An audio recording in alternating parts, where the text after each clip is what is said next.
இந்த ரிஷப ராசி ரிஷப லக்னத்துக்காரங்க மற்றவங்க புரிஞ்சுக்கணுங்கிறதுக்காக சொல்லிதான் ஆகணும். சிற்றின்ப பிரியர்களா? இது என்ன பெரிய தவறு இருக்கு அதை வெளியே சொல்றதுனால? ஆமா, இவங்க சிற்றின்ப பிரியர்கள் தான். இதை யார் நல்லா புரிஞ்சுக்கணும்? அவங்க வாழ்க்கை துணைவர் நல்லா புரிஞ்சு நடந்துக்கணும். தன்னுடைய மனைவி தன்னுடைய பிள்ளைகள் அப்படிங்கிற எண்ணம் தான் உங்களுக்கு அதிகமா இருக்கு. வேற மாதிரி வேடிக்கை வினோதங்கள்ல அப்படி இல்லையே. எல்லாமே உலகமே தான் பட்டாட்டி பிள்ளைங்க தான் நினைக்கிறாங்க. இப்ப மேஷமா, மேஷம் வந்து நல்லா பழகுவாங்க, நல்ல குடும்பத்தோட பற்றா இருப்பாங்க. ஆனா வேடிக்கை வினோத பிரியர்கள், அவ்வளவுதான். அதை வச்சு நீங்க புரிஞ்சுக்க வேண்டியதுதான். வேடிக்கை வினோத பார்வை பிரியர்கள் இவங்க அப்படிலாம் கிடையாது.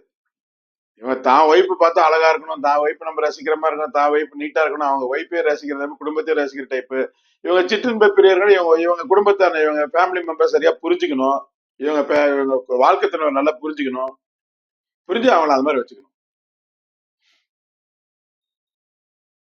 இவங்க வந்து வாழ்க்கை துணை வந்து வேணும்னே இவங்ககிட்ட வந்து பிரிவினை ஏற்படுத்துறாங்க. திடீர்னு வேணும்னு ஒரு பொய்க்கு அவங்க வச்சுட்டு அம்மா வீட்டுல போய் கொண்டாள் இருக்கிறாங்க. வேணும்னு கோச்சிட்டு பேசாம ரொம்ப மாச கணக்குல வார கணக்குல இருக்காங்க.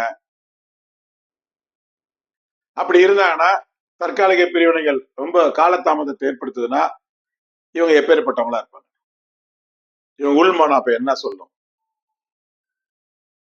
அதெல்லாம் ஒரு லிமிட் தான்ப்பா, நீ சுகத்தை வந்து குறைச்சிக்காத அப்படின்னு உள்ள மனம் சொல்லிடும். ஒரு லிமிட் வரைக்கும் பார்த்த, சரி அதுக்கப்புறம் பிரியப்படி செய்ப்பா அப்படின்னு உள்மனதை அவங்க தூண்டி விட்டு அந்த மாதிரி மனம் தன் போக்குல இழுத்துட்டு போகும்.